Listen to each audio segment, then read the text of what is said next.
Minutes में साफ तौर पर अंकित है कि टेट पास पारा टीचर को सीधे वेतनमान दिया जाए। महाधिवक्ता ने साफ तौर पर स्पष्ट राय दिया हिमाचल प्रदेश के जजमेंट के आधार पर कि भाई आप टेट पास जो पारा टीचर हैं उनको आप गवर्नमेंट इस्टेब्लिशमेंट पेमेंट दे सकते हैं, और ये हम नहीं, ये महाधिवक्ता का परामर्श है और रिटर्न परामर्श है, ओरल परामर्श। हमारी यहाँ की सरकार की इच्छा शक्ति है कि इनको बंधुआ मजदूर बना करके हमेशा पहले नहीं सुनी जा रही थी, क्योंकि उन लोगों को लगता था कि ये गांव जवार के लोगों की बहाली। माननीय मंत्री जी कहते हैं कि सरकारी शिक्षकों को 3% इंक्रीमेंट मिलता है, इनको 4%। 70,000 का 3% और 20,000 का 4%। माननीय मंत्री जी होता कि सरकार शिक्षा पे ध्यान दे रही है। बिल्कुल, सरकार का शिक्षा पे पूरी ध्यान है। स्वागत करते हैं।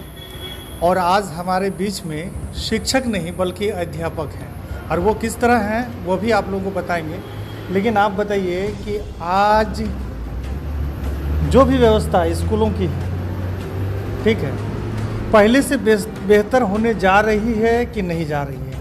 एक लाइन में। नहीं, बिल्कुल पहले से बेहतर होने जा रही है। सरकार शिक्षा पे ध्यान दे रही है। बिल्कुल, सरकार का शिक्षा पे पूरी ध्यान है। आपका शुभ नाम? सीमांत घोषाल। तो ये सीमांत जी एक अध्यापक हैं और इन्होंने ये बात कही कि सरकार शिक्षा पर ध्यान दे रही है, लेकिन शिक्षा पर ध्यान दे रही है और शिक्षक और अध्यापक पर ध्यान अगर नहीं देगी तो बात दूर तक जाएगी। कुल मिलाकर झारखंड का भविष्य पिछले 22 सालों से हम लोग लगातार देखते आ रहे हैं, शिक्षा की क्या स्थिति है और क्या नहीं है। 300-400 बच्चों पर एक शिक्षक, एक अध्यापक, और हमारी शिक्षा व्यवस्था गिरती चली गई, इनका स्तर भी गिरता चला गया। कुल मिलाकर आज जो है कि आप लोग उपायुक्त कार्यालय के समक्ष धारणा दिए, और आप लोगों को जो 60 साल के लिए आप लोगों की नौकरी जो है कि निश्चित कर दी गई थी, वेतनमान भी कहीं ना कहीं 50% वृद्धि कर दी गई थी। आखिर वजह क्या रहा कि आज आप लोग नियुक्ति नियमावली को जलाते हुए नजर आ रहे हैं? देखिए, सबसे पहले तो आज हम लोग उपायुक्त कार्यालय के समक्ष सहायक आचार्य नियुक्ति नियमावली का प्रतियों को जलाए हैं जी। और जैसे आपने बताया कि 50% वेतनमान में वृद्धि, ऐसा नहीं है, 50% मानदेय में बढ़ोतरी हुई है। और आप समझ सकते हैं कि एक मानदेयधारी को कितनी प्रॉब्लम का फेस करना पड़ता है ना। मानदेय आप पिछले 18 सालों से विद्यालय में हम लोग पढ़ा रहे हैं, पिछले 18 वर्षों से विद्यालय में पढ़ा रहे हैं। 2002 में पारा शिक्षक की परिकल्पना आई झारखंड में, और तब से लेकर के पारा शिक्षक अनवरत लगातार विद्यालय में सेवा दे रहे हैं। लेकिन आप समझ सकते हैं कि तब भी वो मानदेय पर पढ़ा रहे थे, और आज भी मानदेय के आधार पर विद्यालय में शिक्षा दे रहे हैं। उन लोगों की वेतन नहीं है। तो ये इससे आप धारणा लगा सकते हैं कि बदलाव कहाँ है। बदलाव तो होता है कि आप, बदलाव तो यहाँ है ना।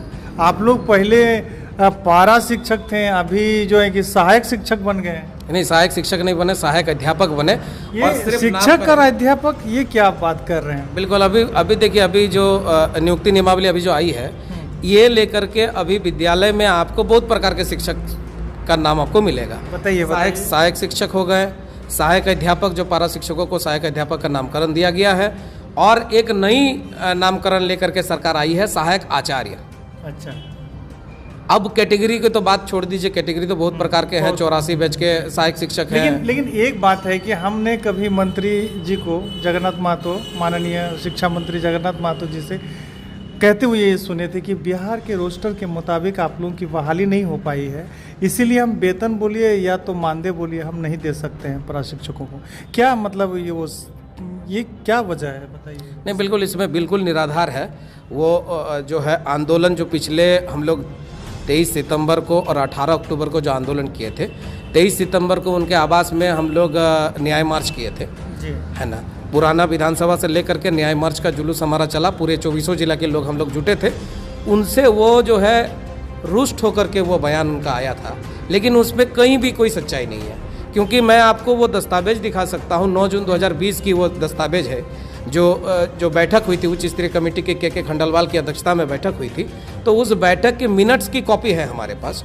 उस बैठक के मिनट्स में साफ तौर पर अंकित है कि टेट पास पारा टीचर को सीधे वेतनमान दिया जा सकता है, और अन्य जो प्रशिक्षित शिक्षक हैं, जो हमारे जो टेट पास नहीं किए हैं भाई बंधु, जो छूट गए हैं, उनके लिए जीज थी। उनके लिए जो है महाधिवक्ता का परामर्श लेने की बात और अन्य अन्य चीज़ों की बात थी कि महाधिवक्ता ने क्या, देखिए महाधिवक्ता ने साफ तौर पर वो रिटेन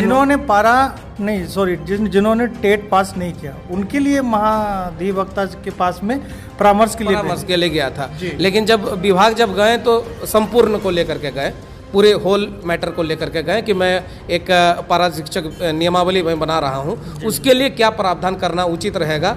विधिक परामर्श सरकार ने जो है, मैंने आप भी देखिए सरकार किसी चीज़ का विधिक परामर्श कब लेते हैं, जब उन्होंने उस मसले को हल करने का ठान लिया हो, उस मसले को हल करने का ठान लिया हो, उन्होंने सिर्फ विधिक परामर्श लेना है कि ये आगे चल के जाके फंसे ना, अड़चन न पैदा हो। तो उन्होंने महाधिवक्ता ने साफ तौर पर स्पष्ट राय दिया हिमाचल प्रदेश के जजमेंट के आधार पर कि भाई आप टेट पास जो पारा टीचर हैं उनको आप गवर्नमेंट इस्टेब्लिशमेंट पेमेंट दे सकते हैं, और ये हम नहीं, ये महाधिवक्ता का परामर्श है और रिटर्न परामर्श है, ओरल परामर्श नहीं है। और ये जेईपीसी के माध्यम से हमारा जो हम जिसके अंतर्गत कर्मी हैं, जेईपीसी के अंतर्गत, जेईपीसी जो है लॉ डिपार्टमेंट से ये परामर्श मांगा, लॉ डिपार्टमेंट ने एकदम बाकायदा चिट्ठी करके उनको भेजा हुआ है और वो हमारे पास अभी भी उपलब्ध है। वो कोई छुपने वाली चीज़ नहीं है, वो सर्वविदित है और उसमें साफ तौर पर अंकित है कि जो पारा टीचर टेट पास किए हैं, ट्रेंड के साथ साथ टेट हैं, उनको आप वेतनमान दे सकते हैं। तो चीज कहाँ है अब बताइए। उन्होंने उनको इस प्रकार का कोई रोस्टर का प्रश्न भी उनसे नहीं पूछा गया था। लेकिन जो मंत्री जी जो कह रहे हैं रोस्टर, तो आप बताइए, जो आपको भी मालूम होगा कि पारा शिक्षकों की बहाली 2002-2003 से शुरू हुई। प्रारंभ में जो पारा शिक्षक की बहाली का जो प्रारूप था, जो नियमावली थी, वो हमारा जेईपीसी तय करता था। जेईपीसी के द्वारा जिला को गाइडलाइंस मिलता था, जिला से बीआरसी माने प्रखंडों को गाइडलाइंस मिलता था और उसी के गाइडलाइंस के आधार पर पारा शिक्षकों को चयन होता था। चयन की प्रक्रिया दिन प्रतिदिन जो है समय अंतराल पर वो बदलाव होती रही। मैट्रिक के आधार पर हुई, इंटर के आधार पर हुई, अंत में हमारा ट्रेंड के आधार पर भी बहाली हुई है 2011-12 में। लेकिन जो तय हुआ था कि पहले सबसे पहले टोला में पोषक क्षेत्र में अगर एससी महिला है तो एससी महिला, अगर एससी महिला नहीं मिला तो उस स्थान पर एससी पुरुष, एससी पुरुष नहीं मिलने के स्थान पर एसटी महिला, एसटी महिला नहीं मिलने के उपरांत एसटी पुरुष, उसके बाद फिर ओबीसी, फिर जनरल। इससे बड़ा और कोई रोस्टर हो सकता है क्या? इससे बड़ा और कोई रोस्टर प्रणाली हो सकती है? सबसे पहले पोषक क्षेत्र नहीं मिलने के उपरांत टोला में नहीं मिलने के उपरांत जो है गांव में नहीं मिलने के।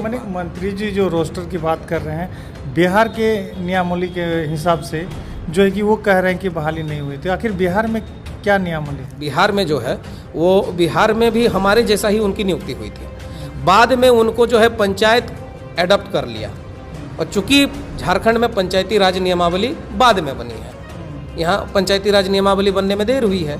लेकिन वहाँ के जो सरकार थी उन्होंने गंभीरता दिखाई थी, पूर्व की सरकारों ने गंभीरता दिखाई थी, क्योंकि वहाँ ह्यूज अमाउंट ऑफ है, मास लेवल पर लोग हैं। हमारे यहाँ हम लोग शुरुआत में 80,000 थे, अभी घटते घटते हम लोग 62,000 में आकर के ठहरे हैं। तो वहाँ मास लेवल पर होने के कारण जो है उनको पंचायत में पहले अडॉप्ट कर लिया गया, और अडॉप्ट करने के बाद उनको जो है पंचायत कैडर और हमारे दर्शकों को बताइए कि मामला फंस कहाँ है? मामला कहीं नहीं फंस रही है। मंत्री जी की इच्छा शक्ति, सरकार की इच्छा शक्ति, ये सरकार की इच्छा शक्ति पर निर्भर करती है। वहाँ की सरकार की इच्छा शक्ति थी, उन्होंने वेतनमान दिया। हमारे यहाँ की सरकार की इच्छा शक्ति है कि इनको बंधुआ मजदूर बना करके हमेशा रखें, हमेशा मानदेय भोगी रखें। हम मानदेय भोगी क्यों रहेंगे जब हमारे पास एबिलिटी है, एलिजिबिलिटी है? शिक्षक के घर में चूल्हा ही नहीं जलेगा तो शिक्षक पढ़ाएंगे कहाँ से? दिन रात जो बच्चों पर मेहनत करेंगे, 8 घंटा पढ़ाएंगे बच्चों को लगातार, एक शिक्षक पर कितना सारा बोझ होता है। और इस तरह अगर सरकार करेगी तो हमारी शिक्षा व्यवस्था लाख आप सुविधा दे दीजिए, कैसे हो और बेहतर होगी जब शिक्षक ही बेहतर नहीं है। शिक्षक ही अपने हक अधिकार के लिए रात दिन धरना प्रदर्शन करे, लड़ाई लड़े, तो ये कहीं ना कहीं हम माननीय मुख्यमंत्री जी, संबंधित पदाधिकारी और हमारे शिक्षा मंत्री जी से कहना चाहेंगे कि इस तरह की नाइंसाफ़ी, क्योंकि आप भी जानते हैं और हम भी जानते हैं कि ये पारा शिक्षकों की बात पहले नहीं सुनी जा रही थी, क्योंकि उन लोगों को लगता था कि ये गांव जवार के लोगों की बहाली है। अब आप जब माटी की पार्टी है, माटी की सरकार है, सारे लोग कहीं ना कहीं पारा शिक्षकों का जो है कि जुड़ाव जो है कि गाँव देहात से हैं, तो इनको अगर इस तरह इन लोगों को परेशान किया जाए तो हमारे बच्चे कैसे पढ़ेंगे? आगे और कुछ बोलना है? देखिए, आगे हम लोगों का, जैसे आपने बताया ना कि शिक्षक के बारे में है, तो आप एक चीज़ जान लीजिए कि आज छुट्टी का दिन है। हम लोग विद्यालय में अपना संपूर्ण कार्यभार करते हुए छुट्टियों पर हम लोग आंदोलन कर रहे हैं। बच्चों के भविष्य को देखते हुए हम आंदोलन कर रहे हैं। आगामी जो कार्यक्रम है 13 तारीख को, वो भी हमारा छुट्टी का दिन है, रविवार को है। तो सारा चीज़ का ऐसा नहीं है कि हम पढ़ाई व्यवस्था को ठप कर रहे हैं और आंदोलन कर रहे हैं, ऐसा नहीं है। नेतागिरी करना हमको नहीं है, हमको शिक्षक बनना है, पूर्ण शिक्षक बनना है। आप अभी देख लीजिए कि हमारे जो साथ तमाम शिक्षक झारखंड के भाई लोग सुन लीजिए, ठीक है, ये बहुत बड़ी बात कह रहे हैं और इनकी बात में दम है। लेकिन अगर ये काम अगर तमाम शिक्षक करें तो हमारा झारखंड पे जो दाग लगा हुआ है कि हमारे बच्चे टैलेंट नहीं है, हमारे बच्चों में शिक्षा अच्छी तरह नहीं, उनकी पढ़ाई अच्छी तरह नहीं हो रही है, तो ये तो लग रहा है कि भाई हट जाएगा। आगे और कुछ बोलिए। नहीं, बिल्कुल आप उदाहरण लिख सकते हैं। जैसे UHS अमलाबाद के अभी एक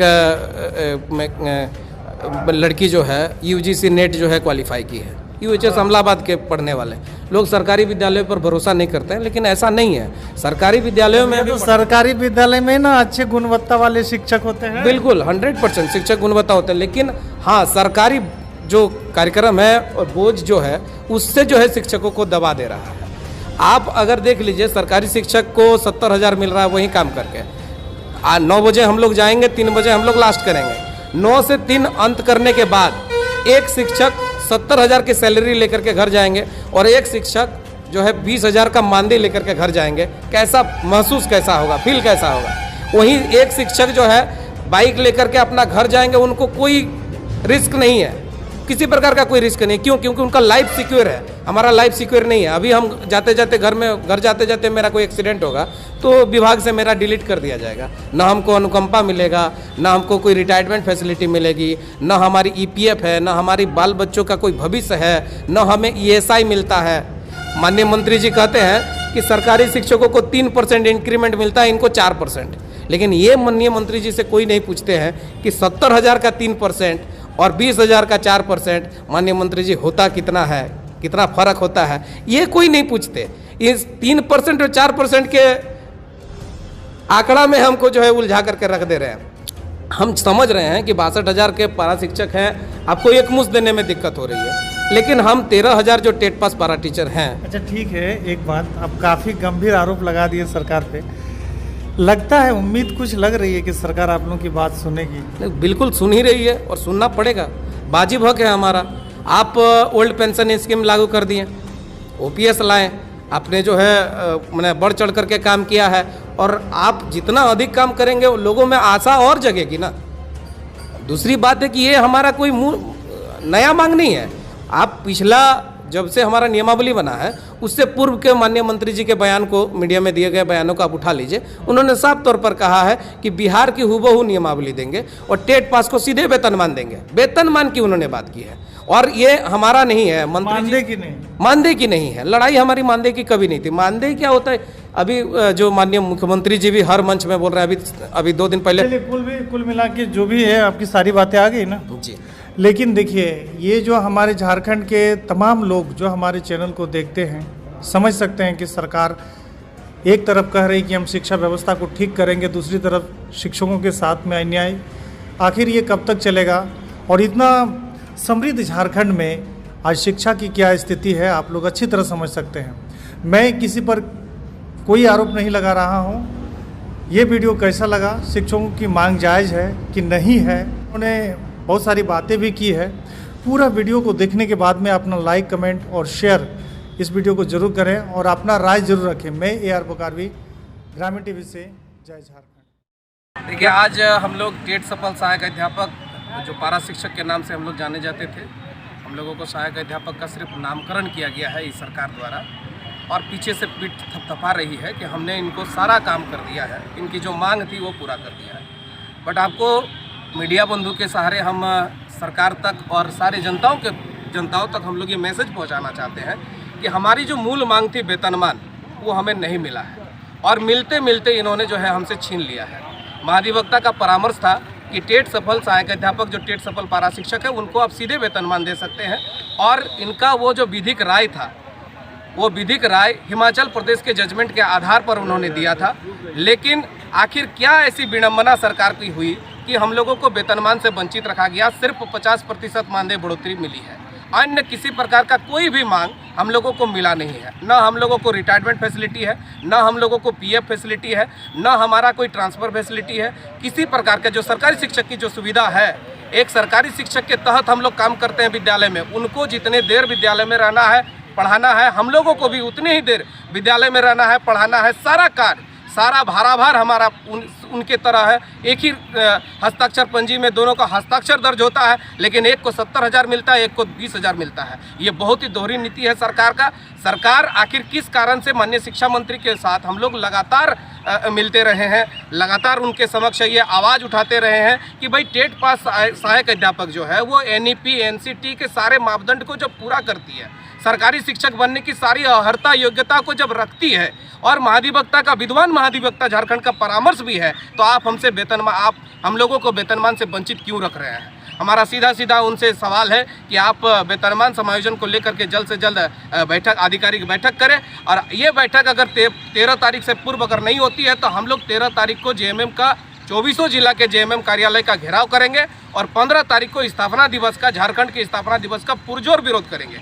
जो हमने 2018 में जो विरोध किया था रघुवर दास की सरकार में, फिर उसी तरह का हम लोगों को जो है मोरावदी में पार्ट 2 हम लोगों को दोहराना है। और इनसे अगर बचना है, आपको माटी की सरकार को इससे अगर बचना है तो हमसे सीधे वार्ता करें और आधिकारिक बैठक करके समायोजन वेतनमान पर पहल करें। अगर सरकार सकारात्मक पहल करती है तो हम अपने जो कार्यक्रम है, आगामी कार्यक्रम पर सोच सकते हैं, उसको वापस ले सकते हैं। लेकिन अगर सरकार कोई ठोस पहल नहीं करती है तो हम लोगों को ये माटी की सरकार पर भी विरोध करने के लिए बाध्य होना पड़ेगा। शिक्षा मंत्री से आपने बात